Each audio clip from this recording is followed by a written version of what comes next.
Hello, this is Liz Lawless, your host for Wild West Diversity, where we tell the rarely and untold stories of multicultural contributions to the settling of the American Wild West. Each Thursday at 5 p.m. Central Standard Time, we'll be sharing a historical legend and a living legend. Someone from history and someone living that Western lifestyle today, keeping it alive for the future generation. We hope you'll join us on Thursday. If not, we'll see you on the trail.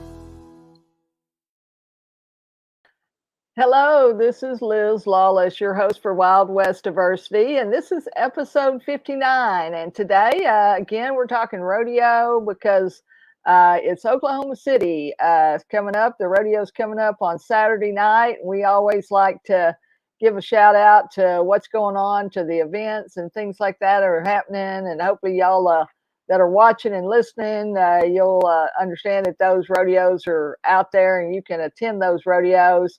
Oklahoma City has always been the first week in May. We've been doing that rodeo for almost, 15 years or more. We obviously took a couple of years off for COVID, like many other of our other shows. You know, we had to slow down a little bit, but we are back on track. So before we bring our guys on to talk about that, I want to do a shameless plug for Mr. Cleo Hearn. That's our new children's book and coloring book. And Cleo's birthday was yesterday, so we want to give Cleo a shout out. Say happy birthday, Mr. Hearn. Thanks for all the great years and rodeo and all the things you've done to continue that cowboy and Western legacy. And now the boys are taking that on and carrying that legacy on, your sons, grandchildren, and great-grandchildren. So we're very excited about that. And so that's what we're going to be talking today. We're going to talk some rodeo. We're going to mention some of our great Oklahoma cowboys. When we're in Oklahoma and Texas, you know, we have lots of great cowboys, historical cowboys, Jesse Stahl, Marvell Rogers, Bram Brodwell, just, you know, all kinds of guys up there. One of the original black rodeos in Okmulgee that's been going on, I think, more than 100 years. And we'll talk about some of those things. So today, my guests are Harlan Hearn and Charles Flores. They're part of the Hearn family. And then our rodeo announcer, Kevin Woodson, is here with us as well. And so we're going to just let these guys tell us a little bit about Oklahoma City and what their experience has been up there, because that's probably one of the biggest facilities we had for years until Dickey's Arena came in. Isn't that right, Harlan? I think where they got about 10,000 and Mesquite. But yeah, that was, you know, that's a big venue. It was the original. Well, not the original. It was the third home of the National Finals Rodeo. It stayed there for from the mid 60s till 1984. Well, actually, it was a little before 84, but it was in the Oklahoma City area before it moved to Las Vegas. So, right. Yeah, that's kind of a special arena. There's a lot of history that is taking place there. Right. And so that's at the Oklahoma State Fairgrounds. So, you know, it's the Coliseum there actually on the State Fairgrounds. And like you say, with 10,000 seats, I mean, we were at the military base one year, a few years ago. Cleo and I, we were over there selling probably Western legend books. And we had a lady come up and she was so mad because she has been standing in line and she got like one person out and they were sold out of tickets. And so she didn't get to come. So she said the next year, she said, I got my tickets early because I was going to be there. And I got box seats and I was sitting down there close because I missed it because I waited too late to get in line. And they sold out at, 10,000 tickets. So anyway, that's the kind of things that happen in Oklahoma City and when things are ginning. And we're getting back to that. We had great crowds in Fort Worth with full house there, sold out tickets and on Martin Luther King Day. So this will be our next opportunity. So Kevin, tell us, what was your experiences have been in Oklahoma City? We can't hear you. You're muted. You're on mute. Wait a minute. That might be a blessing. That could be a blessing for the show. Oklahoma City is always the kickoff rodeo. And it's like the inaugural, and that kicks off the entire season for us. And other than Fort Worth and, of course, on Dr. King's Day. But, there's so many cowboys up there in Oklahoma City and that have been with us for a number of years. So I love it. I could take the whole show telling stories. One of my favorite is the Slick Rick story that Cleo happened to really enjoy. And we laugh about that literally till this day, actually. And what's that story? I don't know that. Maybe I. Well, I paused because I don't really know if I can tell that story. But I'll just put it this way. That's why you see Harlan's head dip. It was something that Slick Rick came out and said after being slightly inebriated to our crowd. And it was very entertaining. Yeah. It was more than. We'll never forget it. We'll never forget it. But Slick Rick, the recording artist, which I must say, I think we would agree he won't be back. But he put on a heck of a show that night. So but Oklahoma City, that's the place. And they jam pack it too. Yeah, and that's one of the things too that's a little bit different is they kind of started our live music. They added music in addition to our cultural events, because at a lot of our other rodeos in the past, before we started up there at Oklahoma City, we would just have our cultural entertainment, and then we kind of started adding music, too, either at the beginning or at the end or whatever, and let people come down in the arena. And I guess Cupid was up there, and then we had him come to Mesquite. Yeah. And I mean, that was a sold out crowd, and everybody loved that, loved to get down in the dirt. We call it kicking in the dirt. We let people come down after the rodeo's over and dance and put the music on. And so that's always a big hit with people as well. Well, Harlan, tell us a little bit, because Oklahoma's kind of home for Dad. Still some family up there, I guess, and there's some cousins and things like that. But your dad went to school, I guess, didn't he, with Mr. Perry? We probably ought to give Perry Broadcast a shout out. The whole family's from Oklahoma. We were all born up there. Okay. And Dad went to graduate from Langston University, and he was born in Seminole, Oklahoma. So, that's kind of that's home for all of us. And it's always a joy to go back home. Right. In Texas, we don't get up there very often, so it's an opportunity to kind of touch base with the family that you have there, and just kind of be back in your home ground surroundings. Home surroundings, yeah, for sure. And so, we got great people up there. Donnell Timpton, a bull rider. Corey Solomon? Absolutely. Aren't the Solomons from Oklahoma, or do I have that wrong? No, they're huge. They're Prairie View, Texas. Prairie View, okay. Well, who else? I think didn't we have a college or high school champion up there from Oklahoma one year? I was thinking. I think I'm trying to. That won the NCAA championship. Steve Raker, isn't it? Title. Yeah. Then you got Bobby Foster. You got just a litany of people. It's just watch. I'll get off the air and I'll remember 100 of them easily. That's right. For sure. Mm-hmm. Well, that's always the way. Well, Charles, would you have a favorite experience at Oklahoma? Do you remember going to Oklahoma when you were smaller, or just in the last few years? When I was smaller, because we did that for a long time, waking up early in the morning on those long road trips and stuff, and loading cattle. I was my Uncle Woody and stuff like that, and Sam and Isaiah. So working with a family up there is probably like a favorite memory I got. Yeah, good. Okay, so the rodeo Saturday night, right? Starts at probably doors open 6:30, something like that. The rodeo starts. I think around 6, isn't it? 6, 7 p.m. We're starting. Yeah, and we start right on time. They open the doors, let everybody come on in, get their seats, and all of that kind of stuff. And I guess that was the very first place we did the balloons, didn't we? The Cowboys are coloring balloons up in the audience, up in the stands, and that's when we post those pictures, we always get a bunch of comments about, oh wow, that's a great, that balloon art was fabulous, because you can see all the hundreds of thousands of people sitting down underneath, and it's floating up there in the middle arena. So, that was kind of a thing I think that Perry Broadcasting added up there one year, and so something we do all the time now. So that's kind of a fun thing too. And then Harlan will have the regular rodeo events. Is that correct? Or the Scaramooses and the other guys going to Circle L5 going to be there, or what's going on? Probably Circle L5. I don't think the girls are going to be there this year. Mm-hmm. But Yeah, because it's Cinco de Mayo, so they got all of their. That's the big weekend for all our Hispanic folks. So we don't have quite as many of them maybe will participate as we will our African American, Anglo, and Indian, Native American. We have a lot of our Native American folks too will come because of Oklahoma. They all live up there too. A lot of our barrel racers and people like that.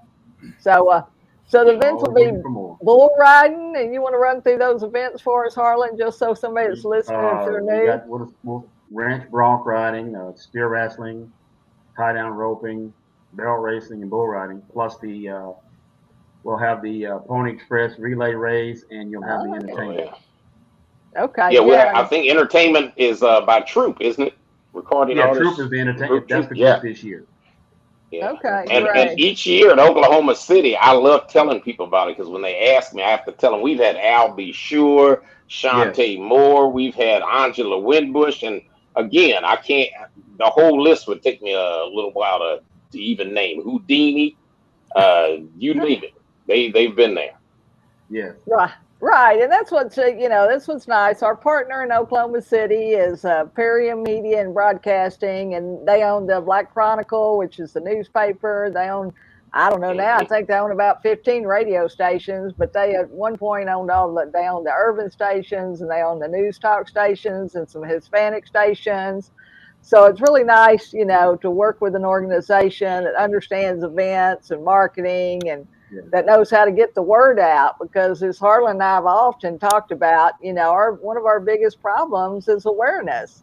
People, it's astonishing how many people still don't know that there are black cowboys, and, not only now, but that there were black cowboys in the past. Always have been, yeah. And so, we like to tell those stories, don't we? Constant challenge. Yeah. That was Stephen Rigger, by the way. Yeah, Steve Rigger. Yeah. Stephen. Yeah. Not too long ago. Not too long ago, Harlan and I were at the Black Museum, African American Museum in Dallas, and which, by the way, that exhibit. Then they say they're going to the Chisholm Trail Museum in Cleburne, Texas. If you have not seen the Black Cowboy exhibit, you're missing a treat. You're missing a treat. So they close that out. Is it already closing out?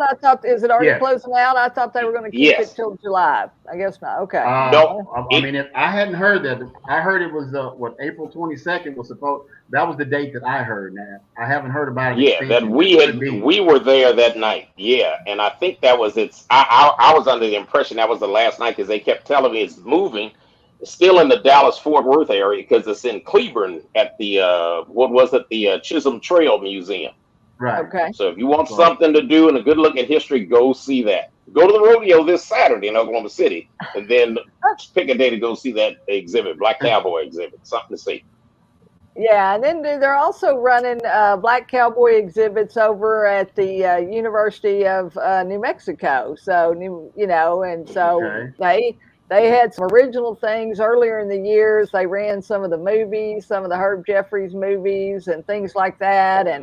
And we tried to, work out and do some virtual stuff. I think they had some tech issues on their end, but, hopefully we'll get on with them in the next couple of months, because I know that exhibit is extended out at least through, I think through maybe even September, October. So maybe we can jump on and talk about Black Cowboys over in New Mexico with the university. It's a joint program between the University of New Mexico and the local museum, one of the local museums. So I think you put that lady in touch with me, didn't you?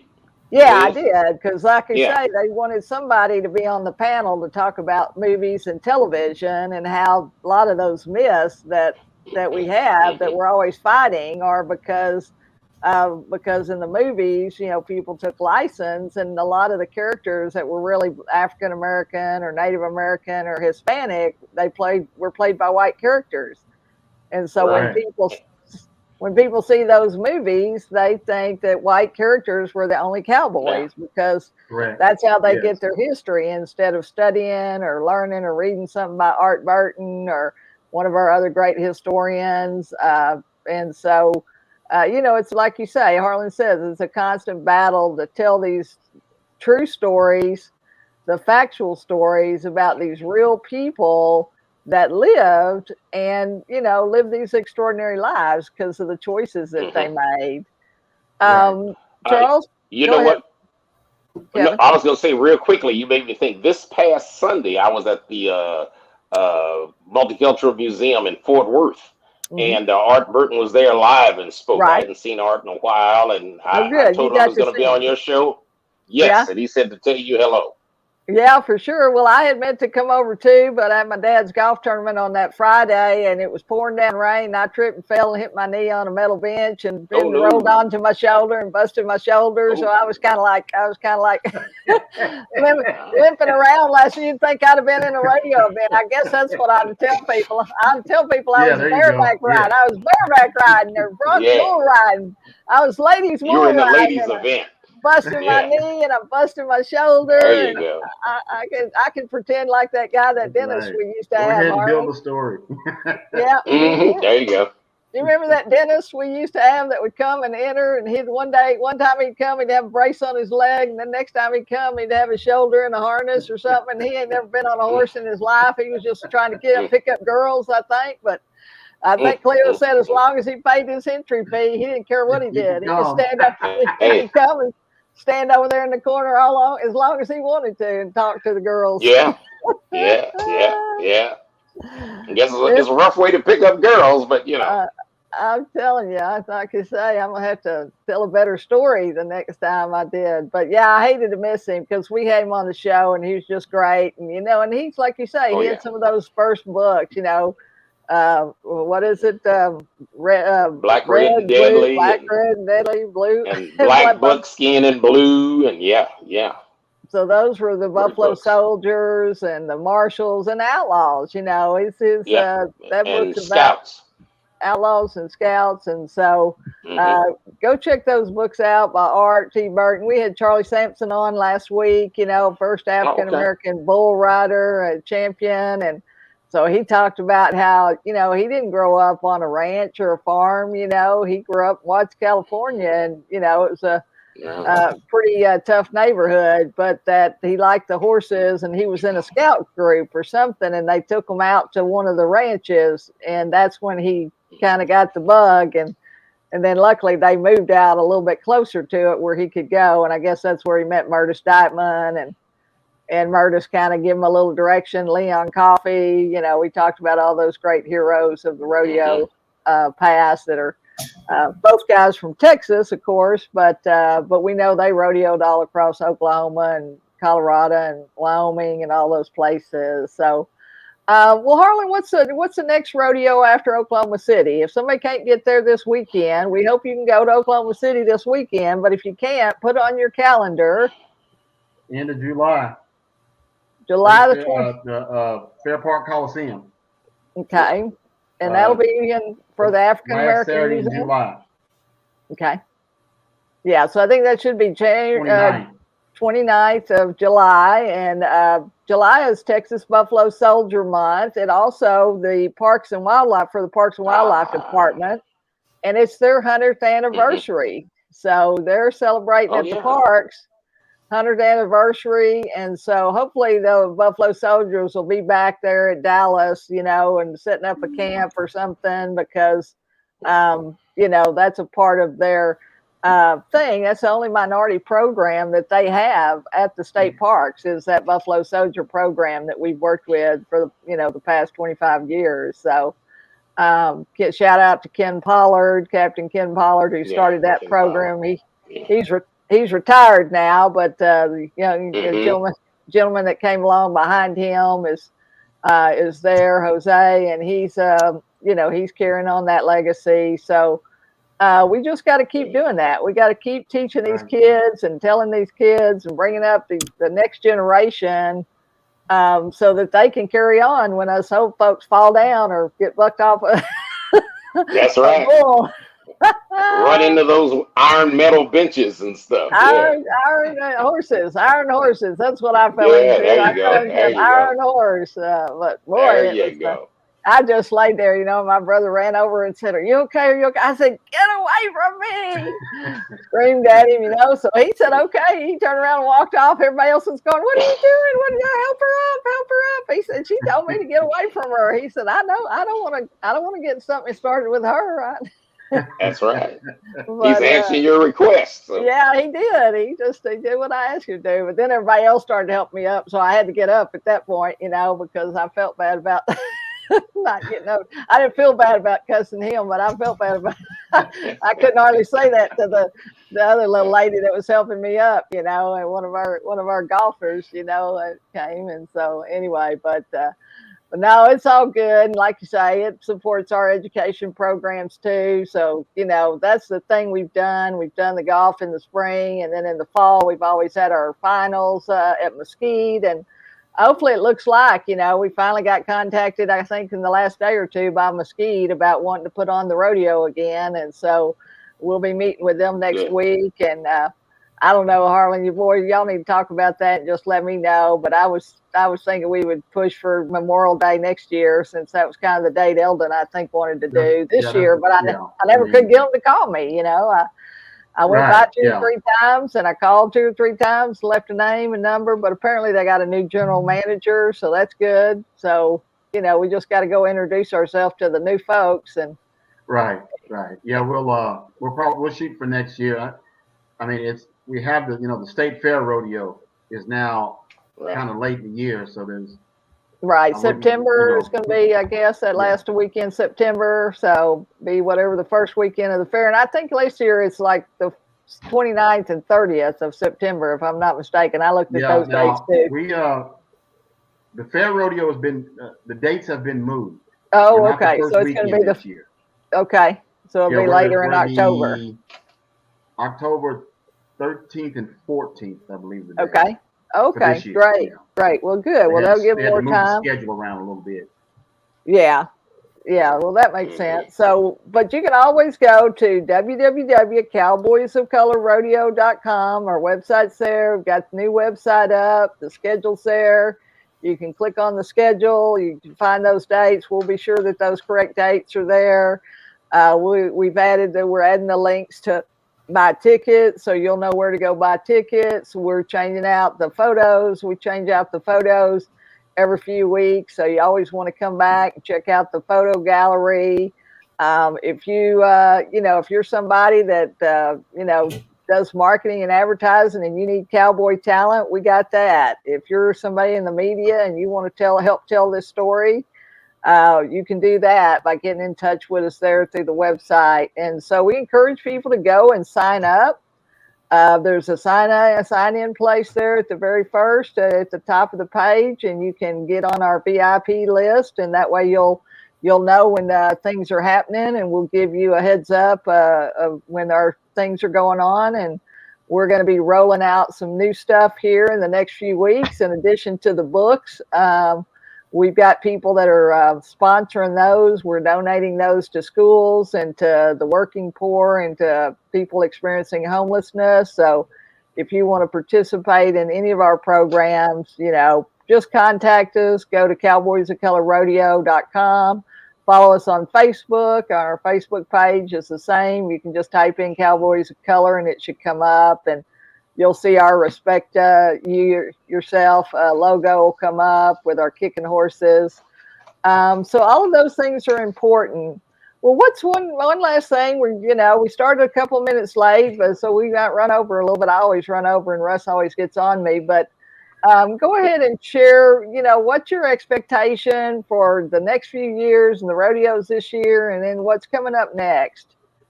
Charles, we'll start with you. What do you think? You're out there participating as a bareback rider now and seeing other rodeos, but what's the difference between other rodeos and Cowboys of Color rodeo? So I do our ranch bronco riding, but I've noticed at the stockyards, their events is like you don't know. So you got to be there at 7 o'clock when the rodeo starts, because they'll tell you that you're a first event, but then you're a fourth event or fifth event or sixth event. But with Cowboys of Color, they don't ever like change events. So like Bronco riding is a first, and I know it's first.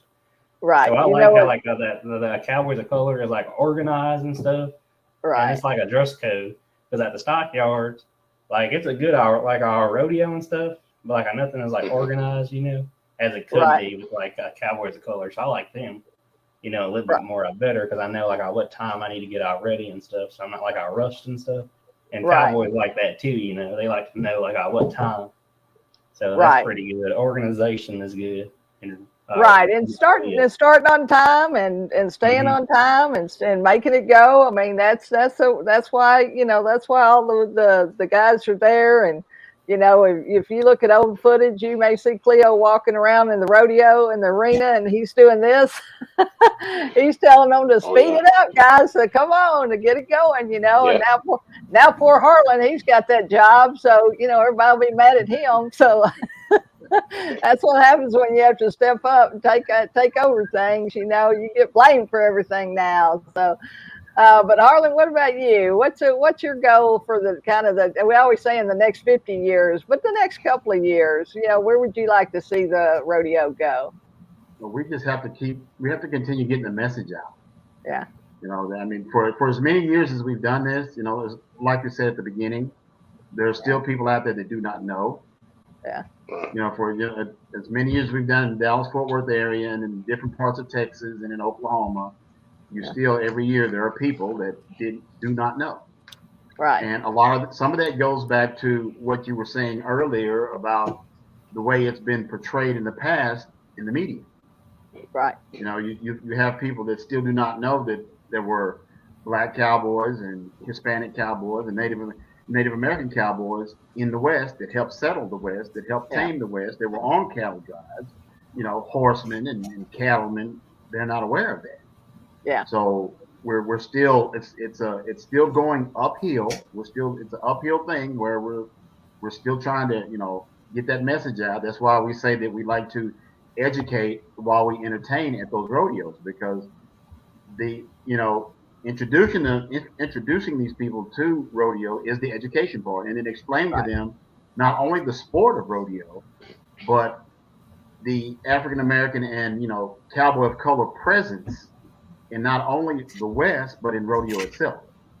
So it's still we've got that uphill battle that we still have to go. We still have to keep chugging along. Yeah, we have to keep telling people the story. So that's good. Yeah. And we've got new partners, and it's interesting. I was at the Texas Libraries Conference last week in Austin, and there were 2 or 3 people that came by and say, y'all used to do the rodeo here in Austin, didn't you? When are y'all coming back? So people remember. Yeah. And, I talk to people all the time, and they say, oh, yeah, we know about Cowboys Color rodeos. And I said, well, have you ever been to the rodeo? Well, no, but they've heard about us. They've heard about us, which is good. That's important. But they haven't been. And so that was interesting. I think there was a lady from Houston, too, that was there and said, I think I went to a rodeo when, back, and she said it's been years. And I said, well, we did rodeos in Houston from 2000 to about 2010 or so. So people are out there, when they come to the rodeo, they love it. They tell us how they had first time in a lot of years they've had a conversation with their children going home because they can talk about their favorite event or their favorite rider or what would they like or not like. And so that's really been heartwarming to us to know that Cowboys of Color is a tool to use as communication with your kids. Kevin, what do you want to share with us? What do you think either people need to know, or what do you have some goals for the future? Even though we've been here for 100 years, we're still going. We're still kicking. Still cooking. I think Cowboys of Color will go as they say, places we haven't been before. New venues, and going to new venues means that it's going to expand even more. In years gone by, we would get calls. I remember a gentleman called me and wanted to see if he was at the Dallas Rodeo one year, and he wanted to see if we could go to Roanoke, Virginia. And then I remember Cleo telling me some years ago they wanted to try to have us in Miami, Florida. And Right. of course, we know there's a difficulty getting the quality cowboys to go there. And I was trying to explain that to the gentleman from Virginia. But I think it gets better and better. It's certainly run on a professional level, and I think that as years go by, other people are going to want in on it, and we'll just go places we haven't been before. Yeah, for sure. And we do. We have Atlanta. Atlanta's calling. We got a guy that we met over at an event over in Arlington a month or so ago, and we told him. We said, listen, the price just goes up. When you have to travel and with gas and horses and people. And he was like, I don't care what it costs. Let me worry about the money. I said, okay, I'll let you worry about the money. And so, talking there, and we got a call last week from a guy in New Mexico who was an anthropologist, and he's doing a film. And he's doing a film on one of the guys there in New Mexico that worked on one of the ranches, one of the big ranches there. And probably George McJunkin. Yeah. And so, same thing. He didn't know, when he's, somebody said, well, do you have some black cowboys in the film, or whatever. And he was like, well, no, I don't even know who to talk to. I don't even know, And so, he started researching. Of course, he started getting all our articles for the last 30 years that we put out there, And so, he called to say, well, can somebody kind of help confirm some information for him? And so you might be getting a call from him, Kevin or Harlan or somebody. And so, we get those calls, and we're going to continue to get those calls as we continue to put things out there. We're going to be announcing, a new partnership with a fashion line, a company called the New Blue Collar, and they're very excited to help us promote and put the word out there to a whole new audience. So I think you're right, Kevin, Harlan, and Charles. I mean, we're going to go to places we've never been before. We have that opportunity too with social media. And so we've got to continue to take that video footage and put those videos. And every time we have a rodeo, we've got to shoot new footage so that we've got new footage to put up to show folks. And so, those are some of our goals going forward. And so we appreciate y'all listening. I appreciate you guys coming on and talking about the Oklahoma City Rodeo, because that is a big rodeo for us. A lot of people attend that, and we got a lot of history there. And so y'all come see us in Oklahoma City. Put July the 29th on your list for Dallas for Fair Park. And I'm sure tickets are already on sale, or they'll be going on sale shortly. So you need to check that out. That's done through Fair Park and their management system. But those links, we'll be adding those links to the website. So if they're not there already, we'll get those up. So always come back and check on us. Tell your friends and families to join us at Cowboys of Color Rodeos, to put their email in and sign up so that we can stay in touch with you and we can let you know when something exciting is happening. We're going to be doing some book signings. We're going to be doing some other events, probably with the Parks and Wildlife Department. And so y'all be watching for those things. And if we don't see you here, we're here every Thursday at 5 p.m. Go to our YouTube channel and subscribe. Go to our Cowboys of Color and subscribe. And then we will see you here next week. If not, we'll see you on the trail. Thanks so much. This has been episode 59. See everybody another time. Hello, this is Liz Lawless, your host for Wild West Diversity, where we tell the rarely and untold stories of multicultural contributions to the settling of the American Wild West. Each Thursday at 5 p.m. Central Standard Time, we'll be sharing a historical legend and a living legend. Someone from history and someone living that Western lifestyle today, keeping it alive for the future generation. We hope you'll join us on Thursday. If not, we'll see you on the trail.